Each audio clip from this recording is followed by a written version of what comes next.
Welcome to a new channel. This is the Bourbon Experience, and the purpose we're having this channel is a little bit different content. We'll definitely look at favorite bourbons and things like that, but it's also more or less stories about the experience as we go through enjoying bourbon.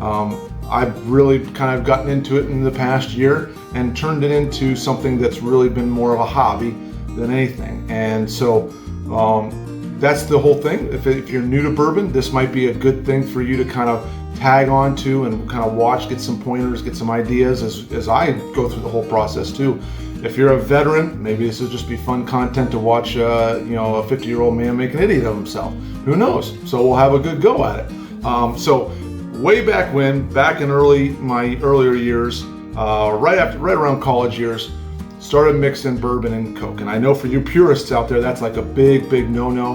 I know some of you say, drink it how you like it. I'm that way. I like to drink it how I like it. And that's a bunch of different ways. You can drink it neat. You can have it on the rocks. You can do cocktails. You can mix it however you want. I like it all. It's all good. So with that, my very first bourbon that I have, and this might be a shock to many of you, was Maker's Mark. Now this is Maker's Mark 101. That's 101 proof.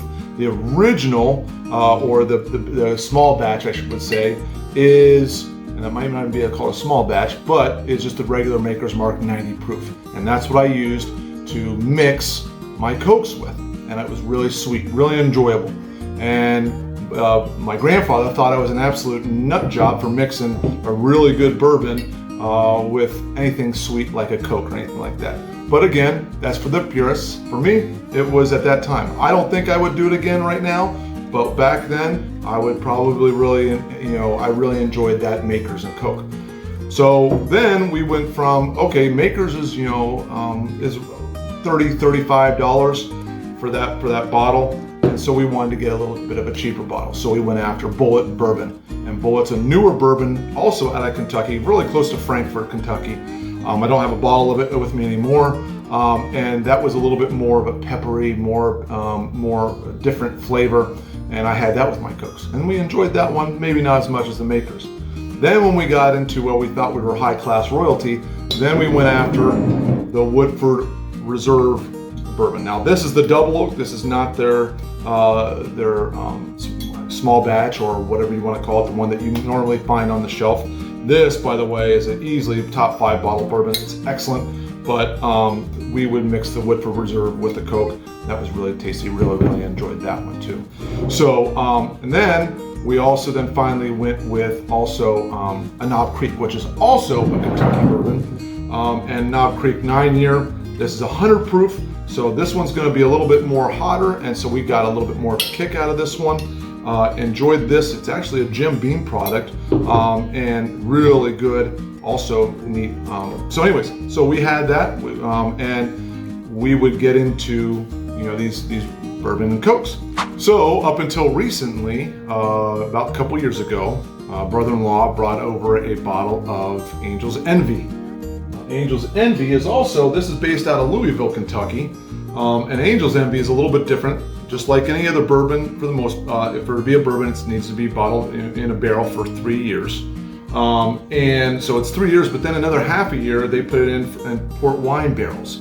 So it gives it a sweeter finish to the bourbon.